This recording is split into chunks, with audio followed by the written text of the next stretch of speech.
So let's connect through our sit bones and our tailbone, whatever surface you are feeling with the bottom of your core, your pelvis, your body. And for this initial practice, it's perfectly fine if you're imagining the soil, the earth, or what's underneath you, but go to the earthen part of what's beneath us. So don't just go to the hardwood or to the floor below you or to the foundation. Go to the earth, the deep soil, dark, peaty, mysterious, maybe molten earth beneath you. And start to draw your breath from there, making a direct through line into your body. So there's this inner penetrating of the earth beneath you as occurring inside your breath, body, being.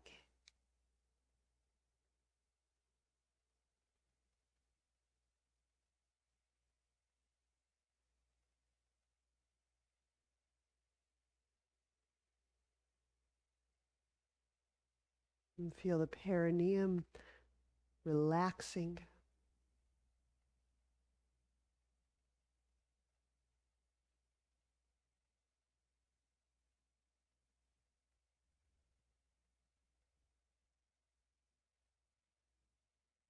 And now feeling. So we don't have to disconnect from that bottommost earthen point in our pelvis, in our legs, in our tail. We don't have to disconnect.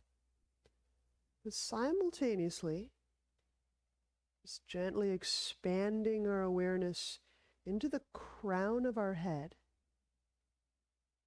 and feel how the sky and that openness and spaciousness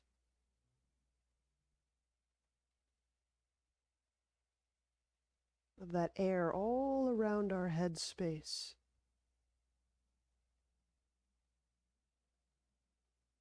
feel that we're drawing breath from that sky, the ionosphere, from all those spheres of air qualities, right into the crown, into the head space.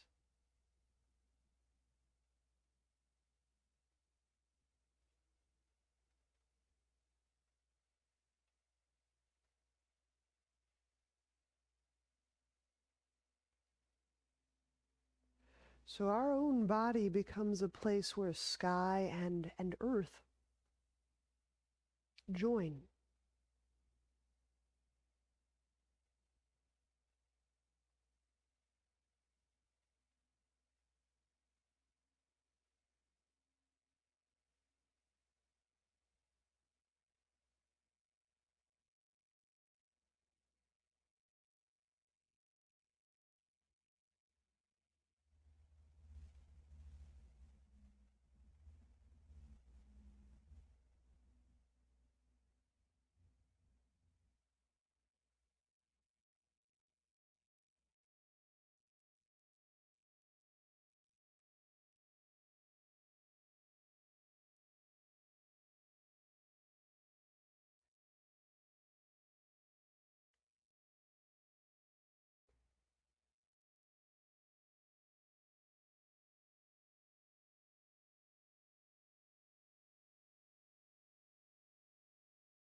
And that'll be a perfect way to start. Let's set up our legs, leaving the left leg bent on the ground. Let's take the right sole of foot to the floor. For this one, it doesn't matter if the right sit bone is contacting the ground or not. It depends on your back. If you need your back to begin in a level on the earth way, and just walk that foot out until the right sit bone contacts. I know some people, when they get their elbow there, it's their bone length, it's not a good fit, so they'll snuggle their leg in really close to get a good elbow on leg contact. So your choice, right elbow, right arm to inner right leg, left hand down on the ground. Consider this an inner leg and a vertical move. So my left sit bone is down, inhaling, pressing, nudging with the right arm into the inner right leg. Exhaling, that inner right leg nudges back. The skull bones searching for that sky. The tail, the sit bone or sit bones searching for that soil. So there's this gentle reaching down, reaching up.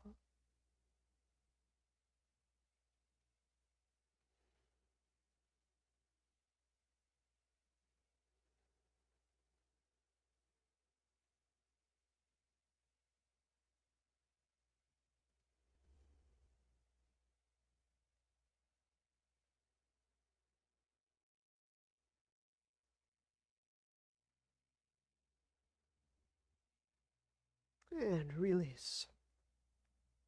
We'll change sides.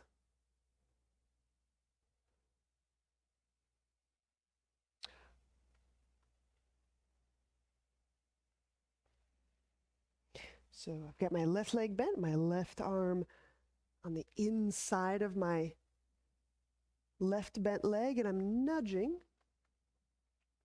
It's like it's a variation on that seated spinal twist.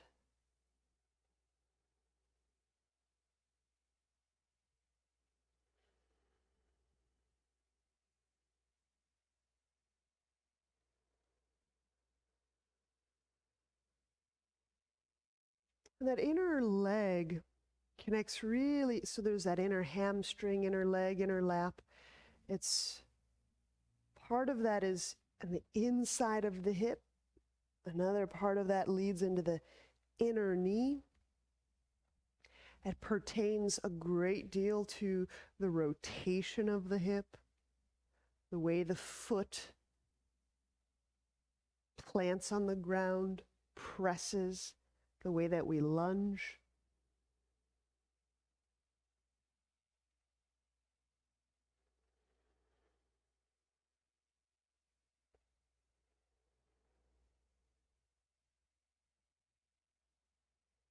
And release. I'm going to switch back over to the other side. So again, now it's my right sole of foot planted. My right knee is up. But now, hope you can see this, I'll angle. My knee is tented in. So from profile, like so. So my knee is just a little bit on the inside of my right footprint. Get your hand onto a surface, ground surface, and there's that move of that inner leg.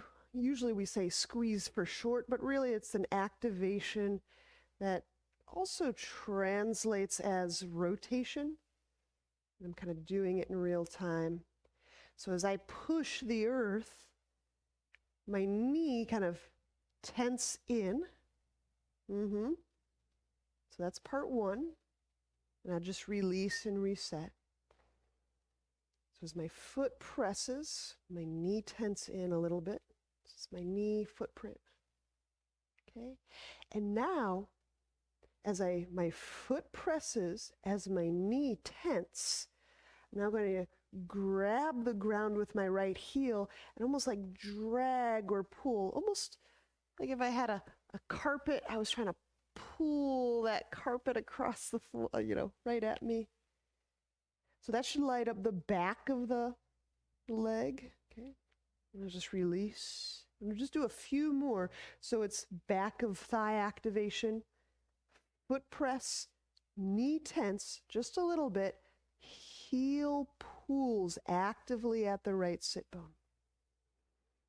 That might get very active behind the knee. I'll take that. The back of the knee is full of lymph nodes, and we need to squeeze and express those joint areas. And then once more, foot press, knee tense, heel draws in and squeezes. The back of the leg gets pretty contracted, and yep, and release.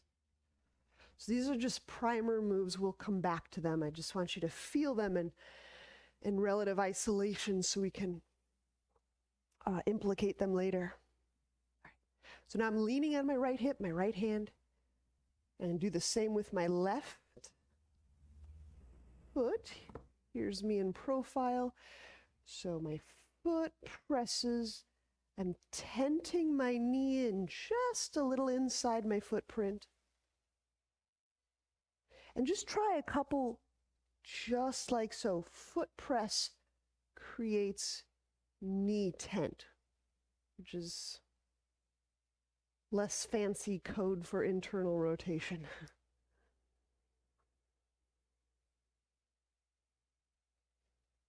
I was kind of surprised to learn for myself that my foot pressing didn't necessarily have a translation, an equivalency for rotating in, like driving off this way. But I think it's really, really important for our viscera, literally our abdominal tissues, that we have this rotation. And I'm wondering a great deal lately how our hip rotation is or isn't twisting and affecting all of our abdominal viscera. So it's helping me kind of study into these pigeons and back tissues and gut tissues in a very different way than usual. All right, so in part 2, last part, foot press, knee tent, heel grab. So what's the heel grabbing? The ground. I'm condensing the heel toward the sit bone, making the back of my thigh very contracted.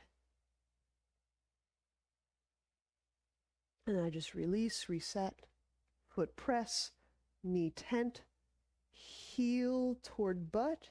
I am trying to turn on the back of my leg. Okay, good. And you might even get a little hip pop or a little self-adjustment. And I'm not describing any breath connection. I can just let you find that organically. Usually there's a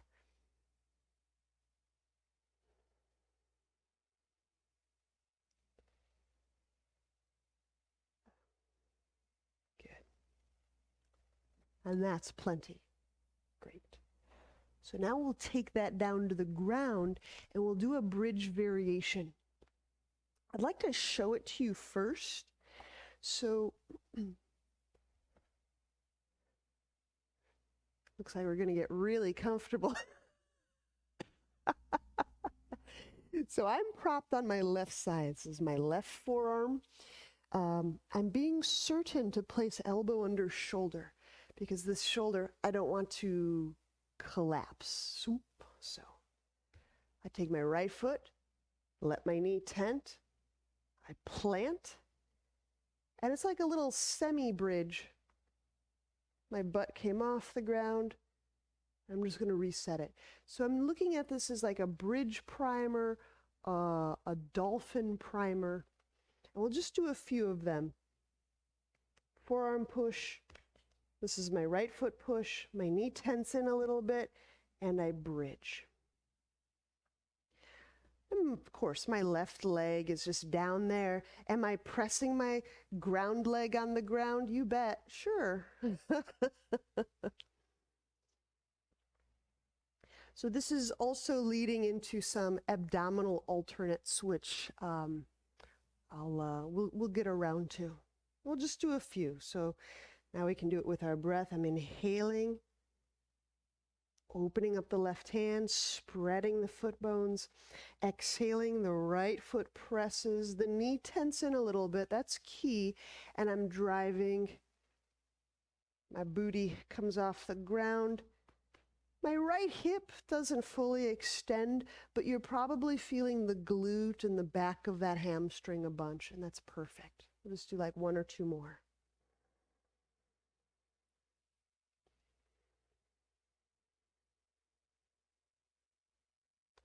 So for the driving leg, this is primarily felt in the muscles of the glute, the butt, and the hamstrings, maybe those inner thighs. There you go. So it's just a little activation.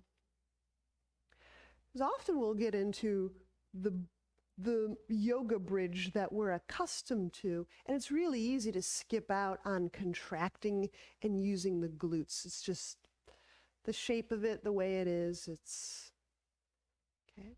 Good. Let's switch sides.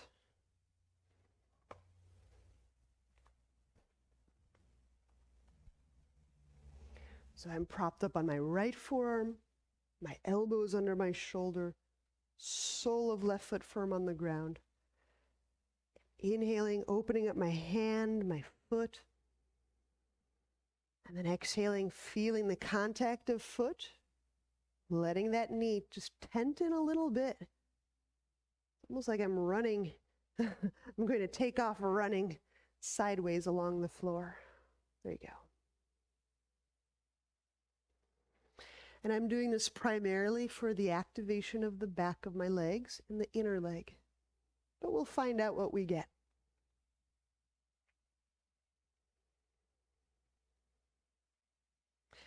Because when we do get into pigeon, this is often and precisely what gets stretched. Right? What we're activating is what often gets stretched in pigeon. The inner leg, the outer hip, the back of the leg.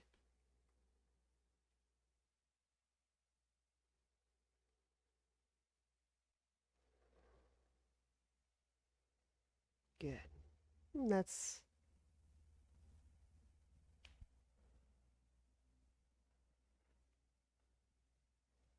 probably all we need. So now we'll apply this in bridge. And let me show this to you from a straight on position so you can see how my feet are set up. So usually we set up feet parallel, feet hip width, walking them out just a little bit. You see how much tent that is? I'm using the narrow part of the block, and my knees are tented in just like before. It's not extreme. It's just boop, boop. Just one heel, one toe. So we'll be working bridge like so. Is bridge a fine move? Okay.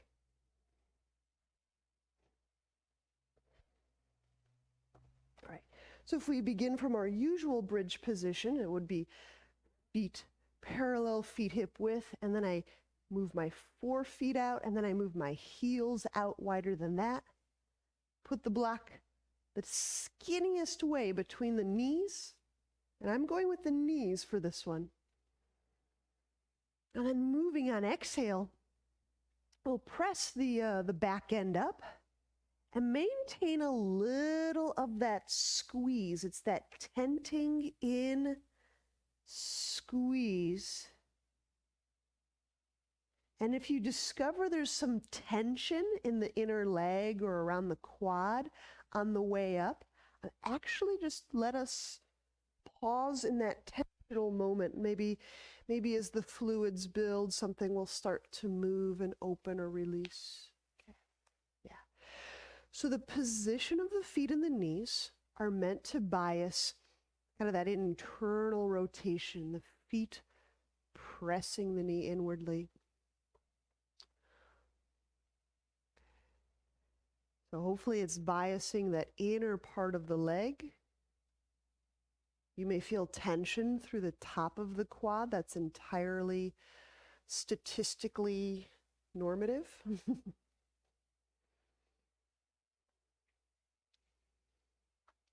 And with this very slight tent, we're getting a great deal of the effort and work accomplished that we usually do in those lying abs where we squeeze or roll. We're just accomplishing it in a different way with the feet on a fixed surface.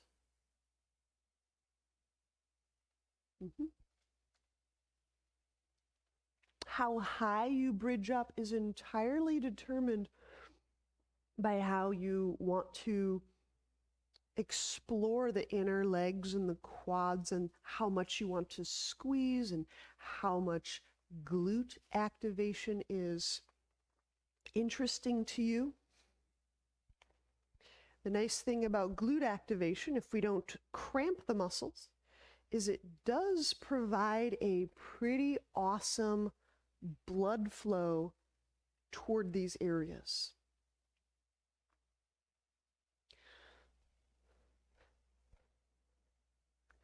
I think muscle is such a cool way to help treat, heal, and strengthen and encourage flow through the other areas of our body, organs, right? Like, so we can get that mind to muscle connection often a little faster than we can get maybe an organ connection.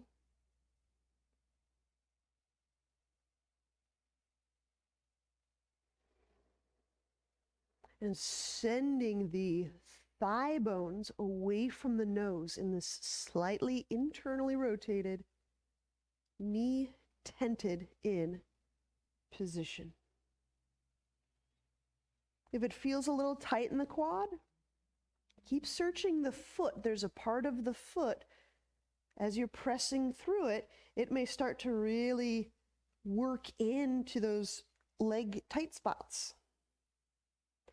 Like, to me, I feel a very direct connection from the big toe area, ball mount, to the VMO, the inner top of my thigh.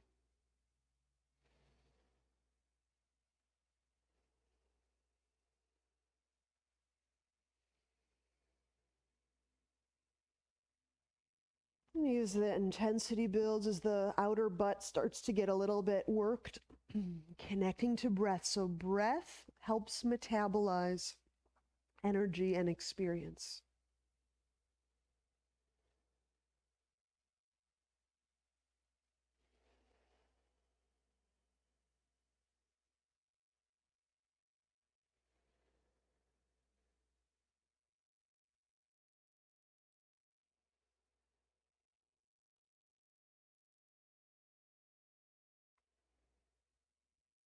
Let's begin to lower the spine.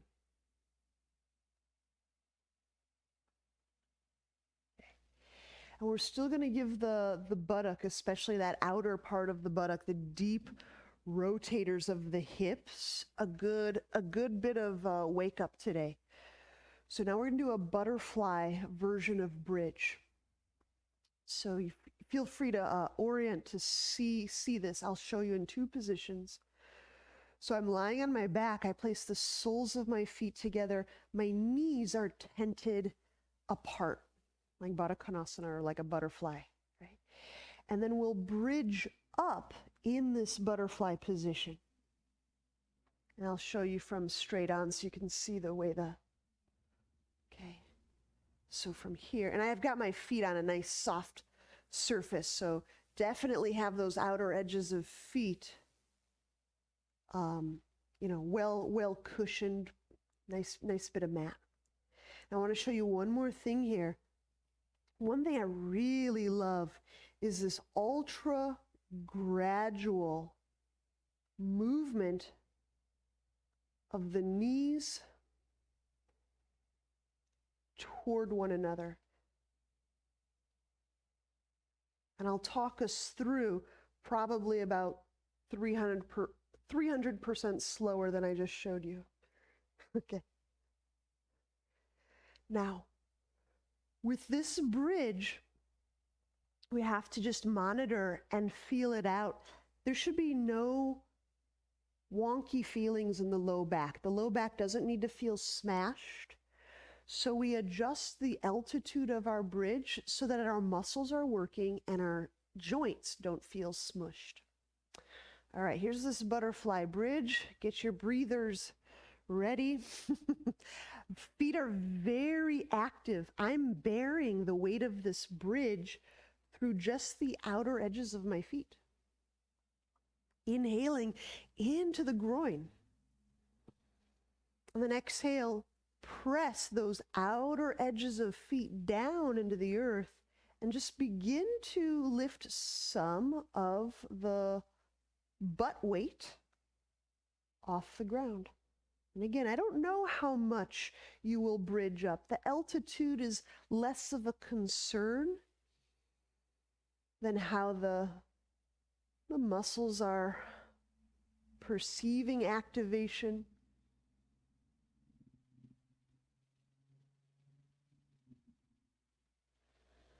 And I'm also working this a lot like, what's that? Unlocking the hip. So I'm interested in this trajectory toward openness. So as my outer edges of feet press, kind of lengthening open through the hip and the leg.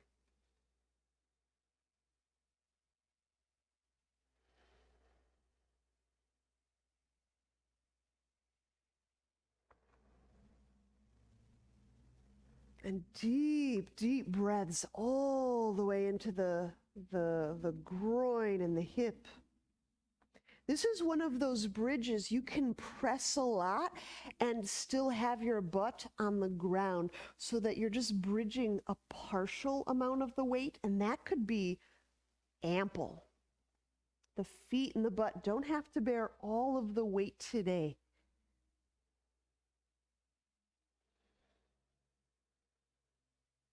So there's days I like to do this and my butt actually stays touching the ground, and it lets me feel the symmetry or the absence of symmetry in my pelvis and my thighs.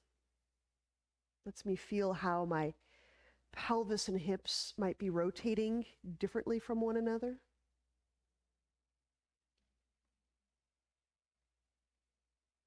Zero pressure in the head and the neck. I'm not bridging my head into the neck. My feet are bearing all of this.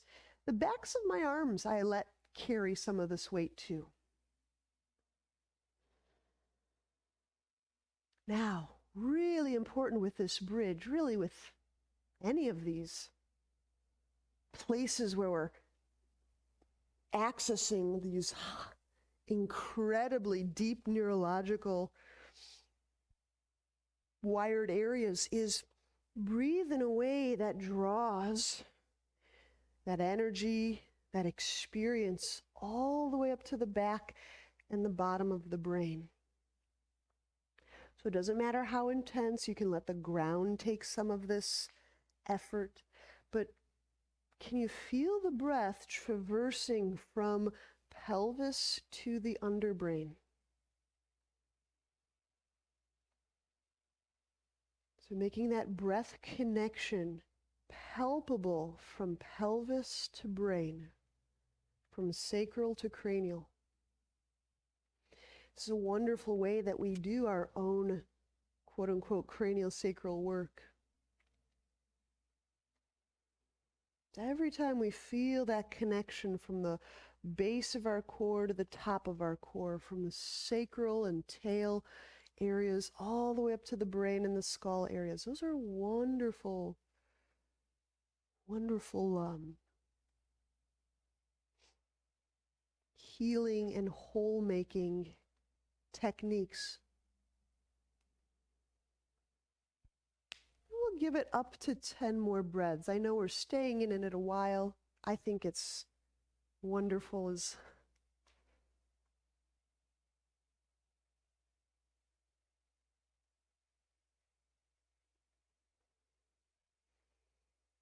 probably little subtle adjustments in each of the hips and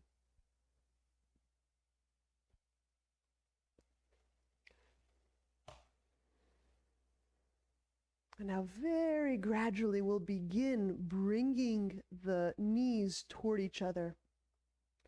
Maybe I move my knees less than an inch per breath. I do have to start to move my feet, so I just wriggle them as the soles of my feet start to near the ground.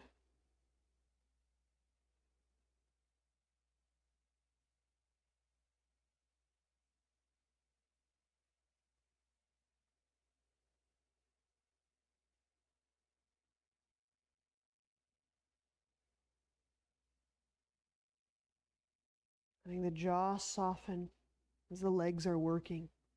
It's a rich neurological connection between these parts of the hips and the jaw, the structure of the jaw, and then the neurology of the jaw, which is really the eyes, the jaw, the throat, the underbrain.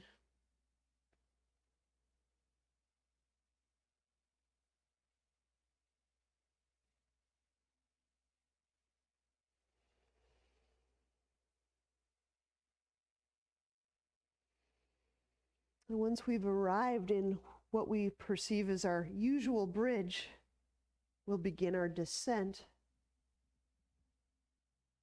lowering the spine, lowering the buttock.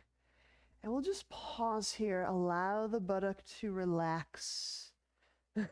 You may want to just tent the knees in as a relax move.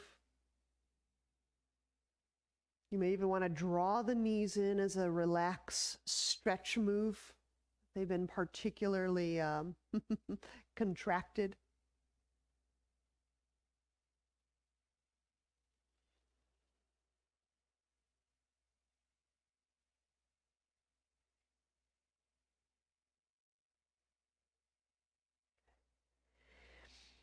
And then gradually rolling over and pressing up, I want to show you a funny little bridge pigeon variation with the wall.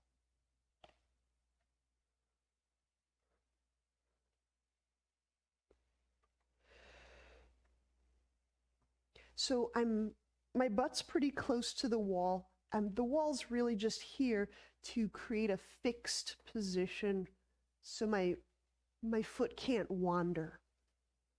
So I'm probably taking the distance that I might be if I were to do a bridge up the wall. Okay. So in this case, I'll show you my left foot. I wiggle it out and I tent my knee in. And then my right foot crosses over like a pigeon.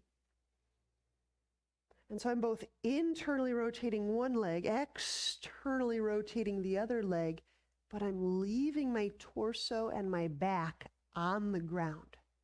So I can do a bunch of just little stuff. One, I can press and increase the internal rotation. I could press and reach. I could increase the pigeon external rotation. But the whole point of this is that the thigh bones are behaving distinctly from the spine. So what I'm not doing is I'm not making it a twist. So if that looks agreeable to you, I'll have you lie with about maybe a foot distance from the wall, seems adequate. And I've got my feet propped up on the wall, a little higher than knee height. I could always lower the feet if I want more intensity for the leg that internally rotates. And I'll talk you through the left foot being internally rotated, or I should say the left hip. So wiggle your left foot to the left on the wall. Let the knee tent in. This is now a familiar move. And now cross the right ankle over the left thigh. Perfect. So you may already be feeling a lot of familiar things. We have an abdominal called twisting root. So there's There's echoes of that in here.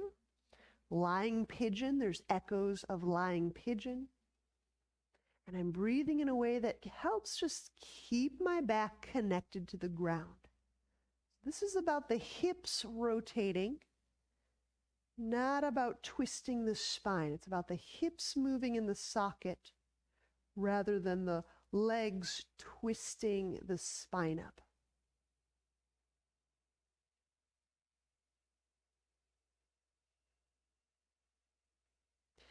Now you may be very rotationally capable in the hips, in which case you can walk your left foot to the left more. That would give you a little more intensity. There you go. Yeah. My caveats for doing this is I just like to go out to where the sole of my left foot remains connected to the wall. That seems to reduce any weirdness in the knee. There should be no weirdness in your left knee joint. Good. And if you don't feel anything, you could always nudge the right thigh, the pigeon thigh, toward the wall. There you go.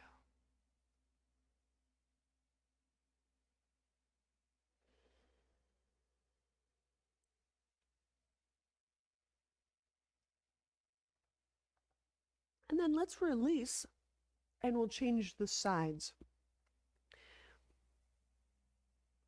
It's always a little bit fun when I do these kinds of things with certain athletes, and they go, oh, that wasn't too much, but then they do the other side and they go, oh my gosh, there's such a difference. All right, so now we walk the right foot to the right, allowing the right knee to tent in, the right side of the back on the ground. Exactly, and then we cross the left ankle over the right thigh, so it's like the left leg does lying pigeon and the right leg is doing a solo twisted root. And I'll just repeat again, the back stays on the ground, so this becomes something for the deep hip tissues, which are rather fibrous and collagenous, thicker. They're a little bit thicker than the softer red muscle tissue.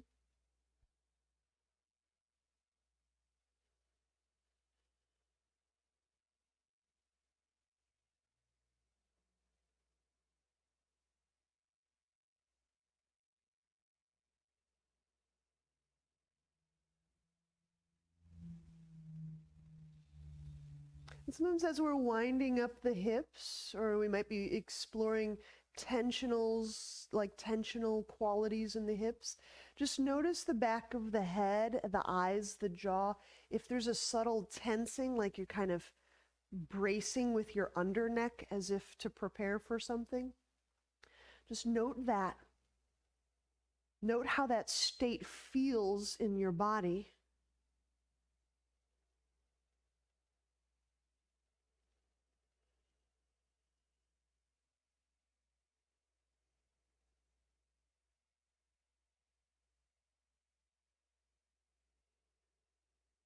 You might feel the eyes relaxing back into their sockets.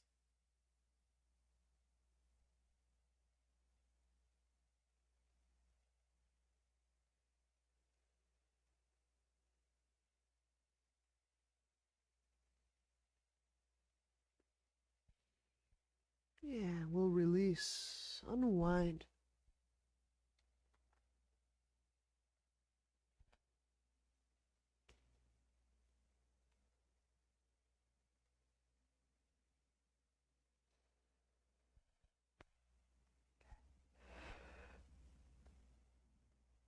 I've got a pretty rad, I think, version of pin feather I'll show you. It's a ground lying version. I really like it. I think we'll do it toward the end, as long as I remember. Let's set up for some dolphin.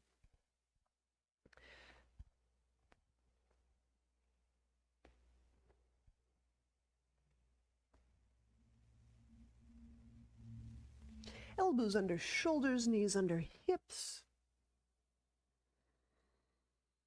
And on exhale, we'll press, pressing the knees off the ground, softening through the neck.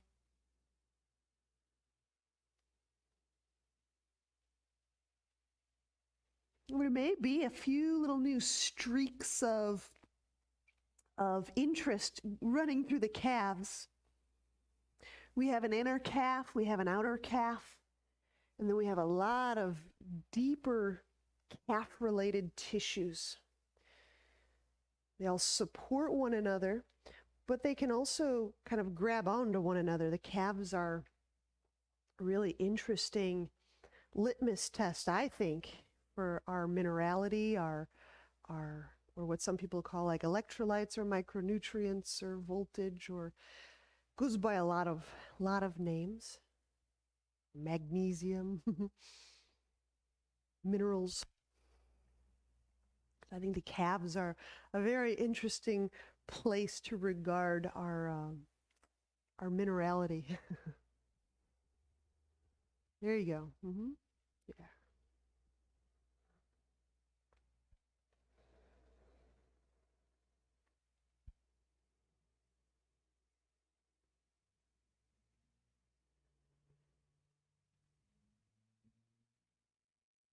Now, by bending the knees, should you choose to, it may help soften the lower belly and the lower back area. So sometimes when I straighten my legs, it creates a lot of stretch and pull through the low back and the lower viscera, like around the gonadal, colon, fallopian, vas deferens area of the human body. By bending the knees, you may feel that lower part of the viscera and the back actually soften. So it's a really beautiful thing to do if you have, if it just feels like taut.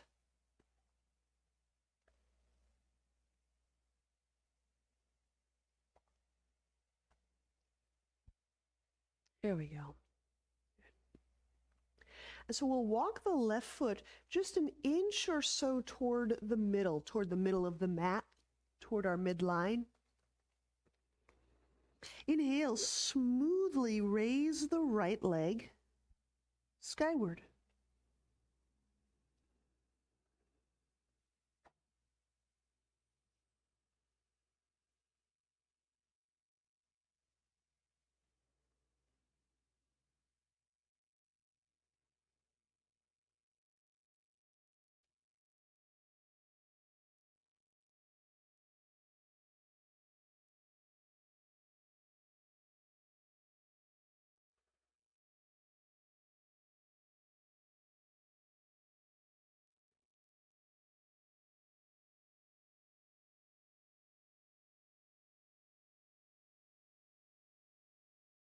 And we'll set the right foot down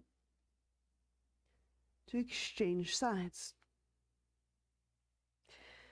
Inhaling, pressing down through those forearms, remaining light in the shoulders, light under the skull. Exhaling, we'll lift that left foot off ground.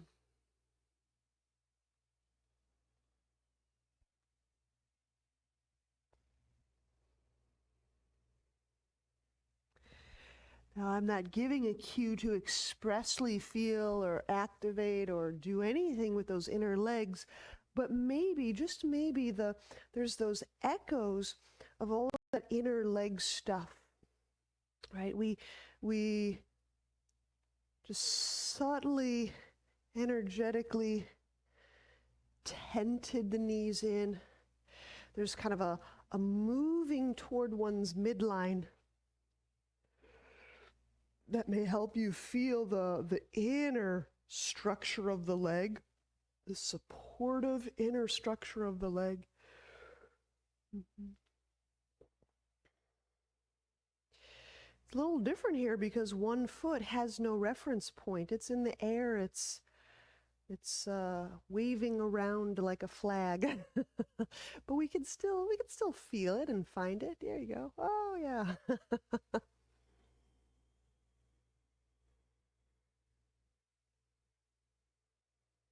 All right, we'll set that foot down. We'll set the knees down. And then let's slip the hands under the shoulders, inhaling. And exhale, downward dog.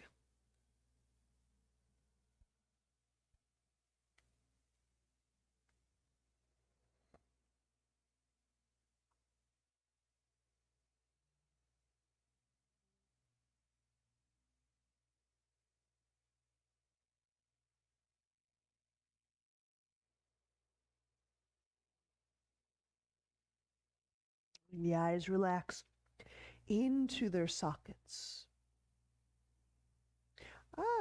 Maybe that's it. Allowing, what happens if we feel the jaw joint relaxing into its socket? So the ball kind of softens, relaxes into its socket companion joint.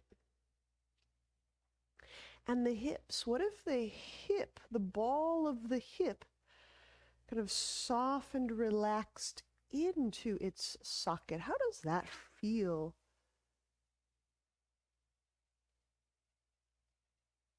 In those socket joints, the eye as socket, the jaw as socket, the hip as socket. Yeah, there's a different play, huh? Warrior one. Inhale, right foot forward.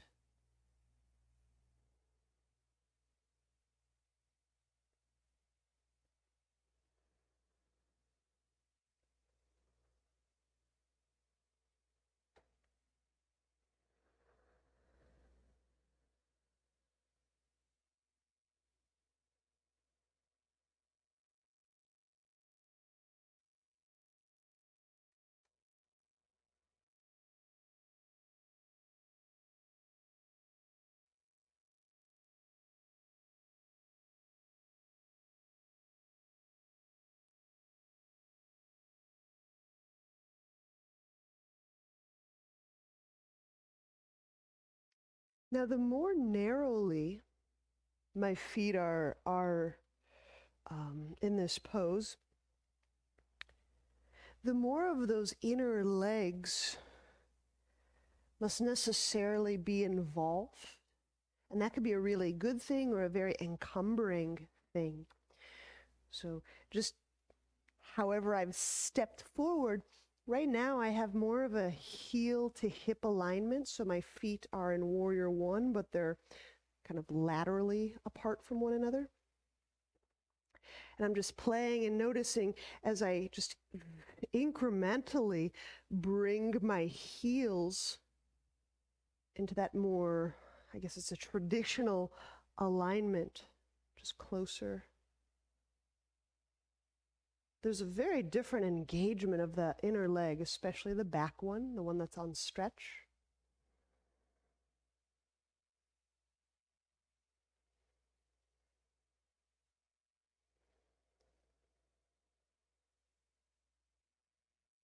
And so the back leg, I'm just kind of playing, feeling this with you, is kind of the straightened version of that bridge we did. I'm not knocking my knee in, I'm not tenting my knee in, but there's a way of pressing into the foot that would suggest the knee kind of tenting in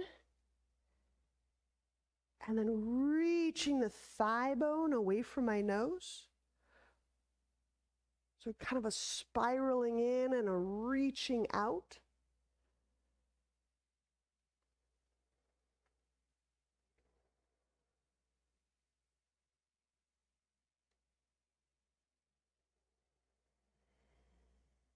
And if you've got any degree of working tension, and I mean that in a good way, the word tension is like where we go to find the stretch or we find that little edge or that interest.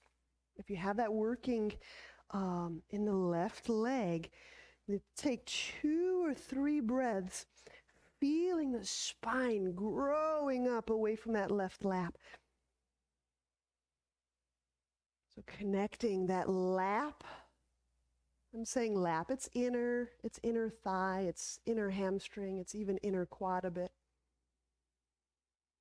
Lifting my spine, my mid-spine, away from that energized, activated, biased inner left leg. Upper back. Good. Whew. Inhale, let's set the hands down. Exhaling, chaturanga. When we step the right foot back, I'm going to play with a blanket today.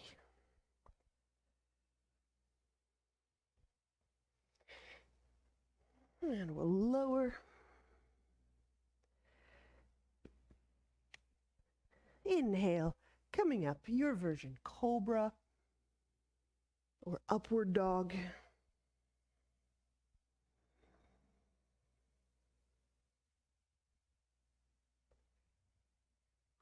Exhaling, downward dog.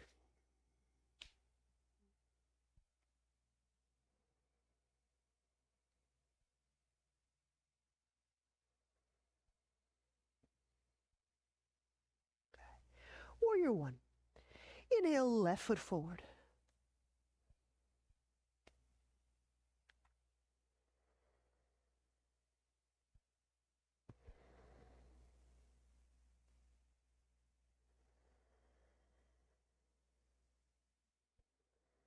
So I'm choosing warrior one to just kind of get that other part of our pigeon, the straight-legged part of our pigeon. So while I'm not tenting the knee in,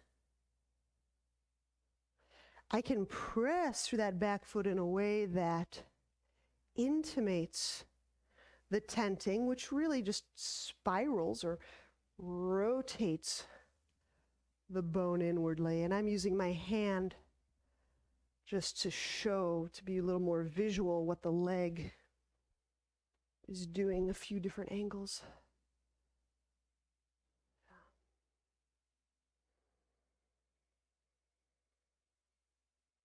And you find that sweet amount of tension. We'll inhale, grow the low back up, grow the mid-spine up. I can feel that lap to spine connection. This is just what we did in bridge, breathing from those really deep wells of energy, which is the lap, the hip, the tail. Washing that, growing that, moving that through the spine toward the brain.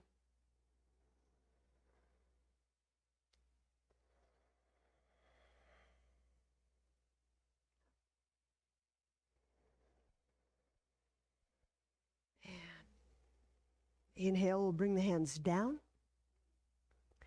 Exhale, chaturanga.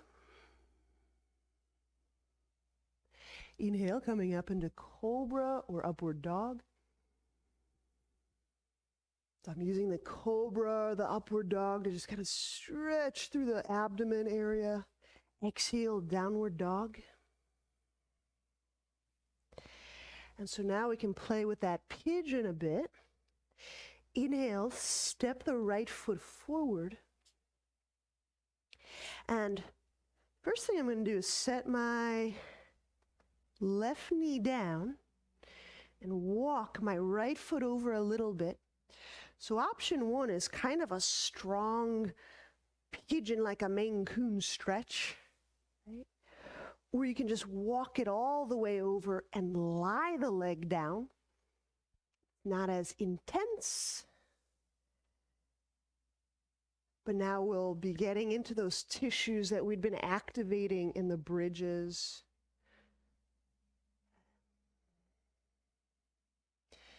So I'm going to kind of choose a somewhat tensioned pigeon, tensioned in that my left leg is just walking back. And I'm just trying to find that really sweet internal rotation. Feel what's going on here. If you're inclined, my left leg is subtly internally rotating and my right leg is externally rotating.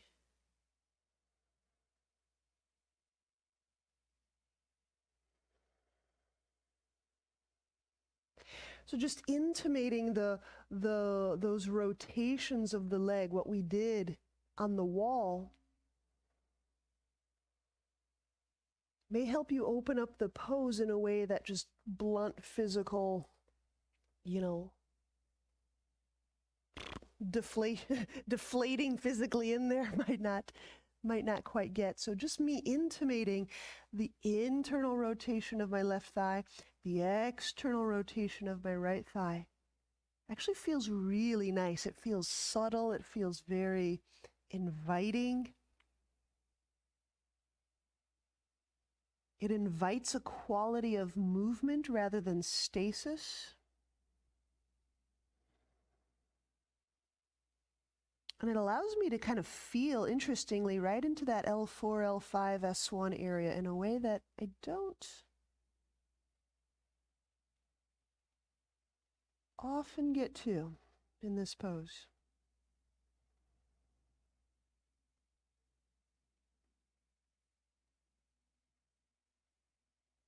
All right, let's do the other side. Inhale, walk the hands back under the shoulders. Exhale, downward dog. Take a moment to straighten the knees by using your muscle contractions.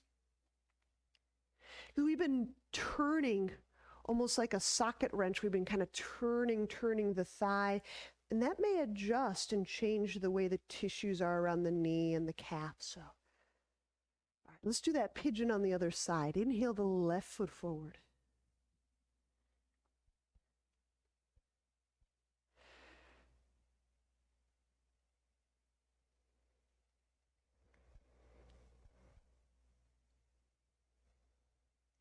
So we could do this as a highly tensioned, suspended Mancoon stretch. I'm going to choose to lie the left leg down, to walk the right leg back, and just to intimate the tensions of kind of internally rotating the right leg. It's that bridge with the knee tent. I'm imagining or feeling as if I'm tenting my right knee in, sending that thigh bone out. As I externally rotate, as I kind of roll my left thigh bone out into the left.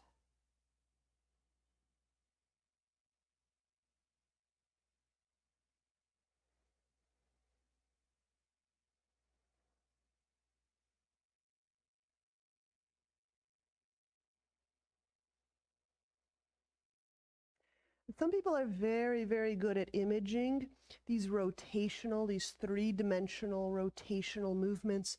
If you feel like you're getting a little brain blur, don't worry about it. This can be played like a very linear lever type of pose. It can be played rotationally in 3 dimensions.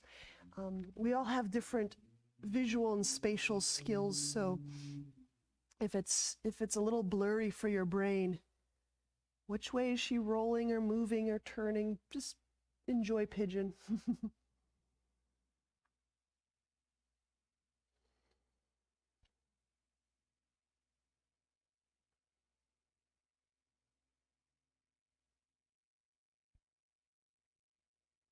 All right, if we're on our left hip, just kind of lean over onto it, and we'll draw the right leg around. Have a seat. So I'd love to show you this move if you have time, one more before Shavasana. So let me show you what you've probably seen and done before, and then let me show it to you the way I like to do, and I'm just rolling around on the ground, chilling. So pin feather is kind of this one part pigeon, one part Navasana or boat pose. And it's one of those balancing on the butt things. But I want to show you my version. I'll use the wall just as a balance initially. So that's my straight leg. And then it's more like a happy baby. My left hand to my left thigh, and I draw it down. all the way to the ground, and I let myself roll. Now I can rest my right leg. I have this wonderful kickstand on the ground. I'm actually rolled to my left. I could fold this. I could squeeze my leg into my foot. That's a really cool thing on the back. I could widen it out. So there's a whole range of kind of interesting hip places, but I just want you to see that I'm just using the wall for support, and then I'm doing happy baby, but I let myself roll to the side so that my thigh is on the ground. So I'm just kind of waving my hand under my back to show you that I have kind of lean rolled. So that looks fun. I'll let you get there. And I'll talk you through the version I like. So if I'm seated, again, about a block's distance from the wall, I grab my left foot with my left hand, I draw the thigh down, and I let myself roll to the left so my left thigh is on the ground. It's kind of a little roly-poly move, but so now I can take my right leg off the wall, and I plant it, my right inner thigh, into my left sole of foot. Maybe a little figure 4. Okay.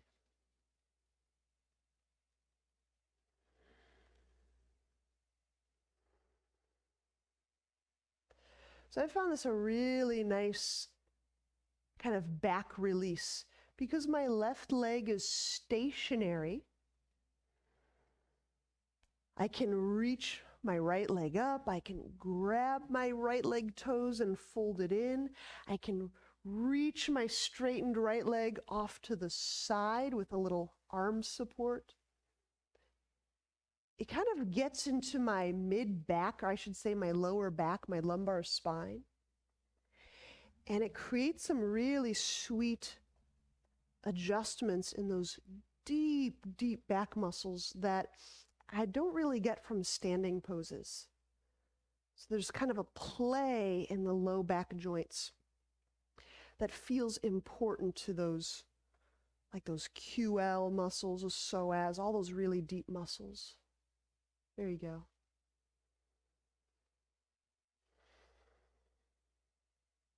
And then we can just switch sides and play where the right hand grabs the right foot, and I allow myself to roll to the right so my happy baby leg is on the ground. It's like a kickstand, and that gives me the stability to then move my left leg around and play and just feel my bones. And yeah, sometimes I'll put that calf or that leg on the foot and I'll squeeze them together. You feel how that squeezing does make for an interesting hip.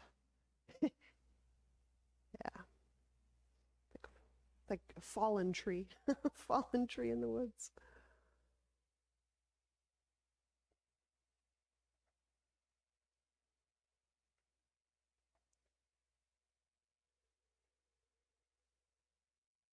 Mm-hmm. Mm-hmm.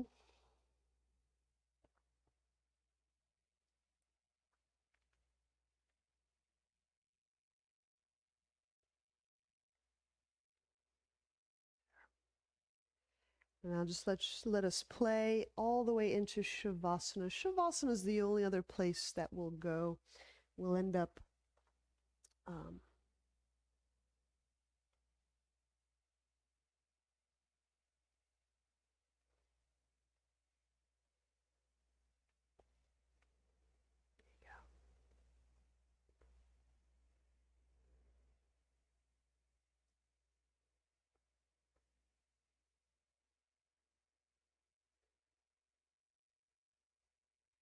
and in Shavasana,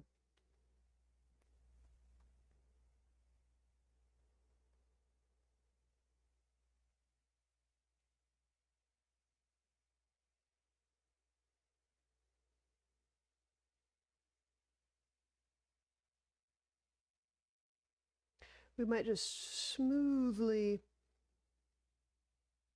and with a very light touch, washing the breath from the sacrum to the cranial, it's butt to head, and also feel that wash of breath from the brain down to the sacrum and the tail.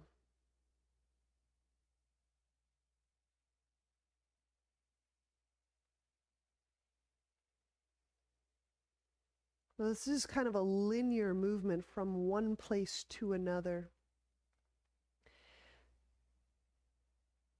But I've found that we often will do linear types of motions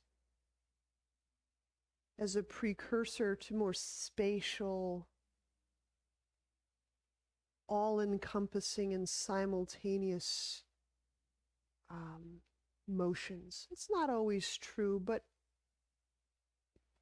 we might have to go back and forth many times before we perceive we can be in both places at the same time. In the sacrum and in the head.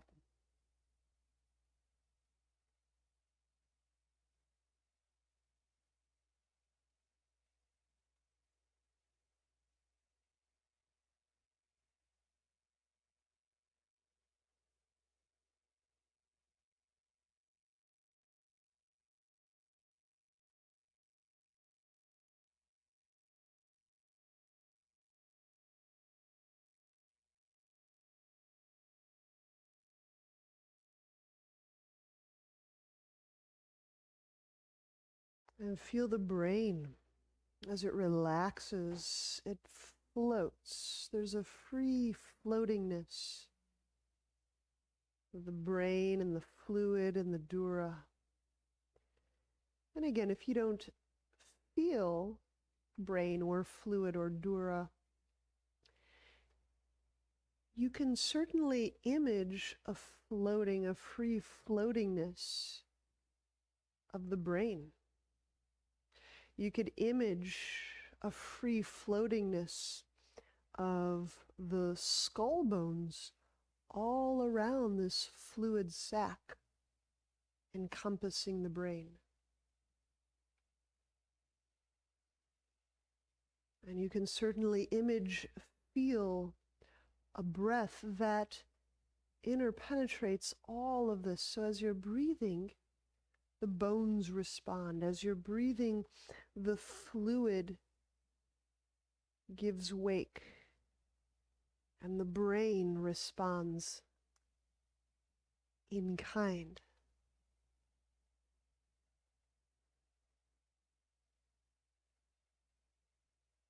All the way down through the spinal column. Which isn't just the column of bone, it's the tubes of fluid.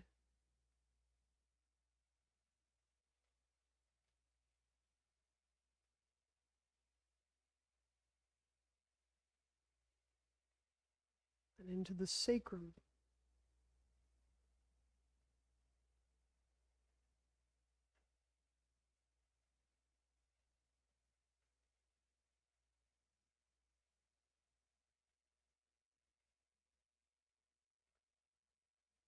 It's the breath that interpenetrates the sacrum and the pelvis, the nerve fluid.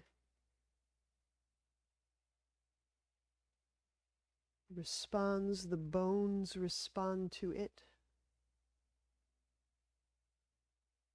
It's this fluid breath kind of giving way to these fluid substances of the body. Give to the fluid moving nature of the matter.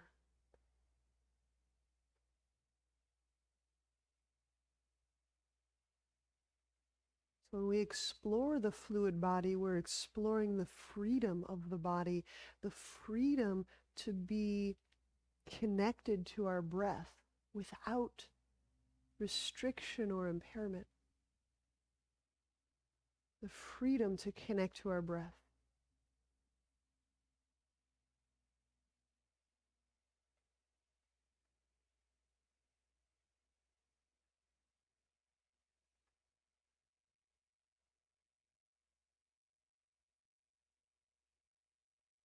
And the freedom to be and know our true nature.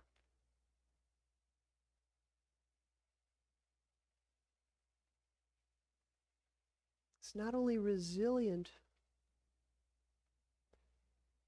but self-informing and self-transforming.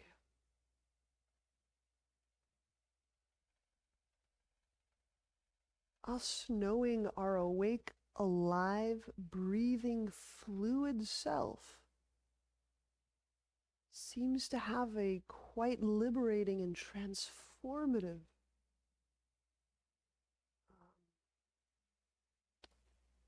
speak through our whole body and structure.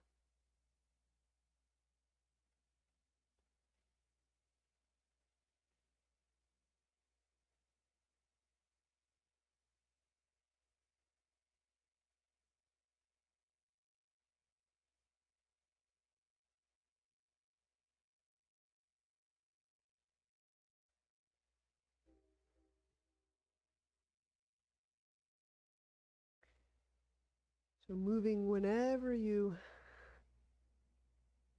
feel the timing is right. Letting the breath move through the fluids move through the bones and the muscles into bending knees.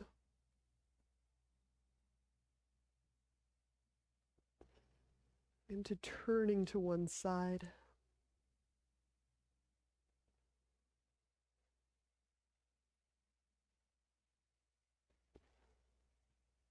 Into pressing up.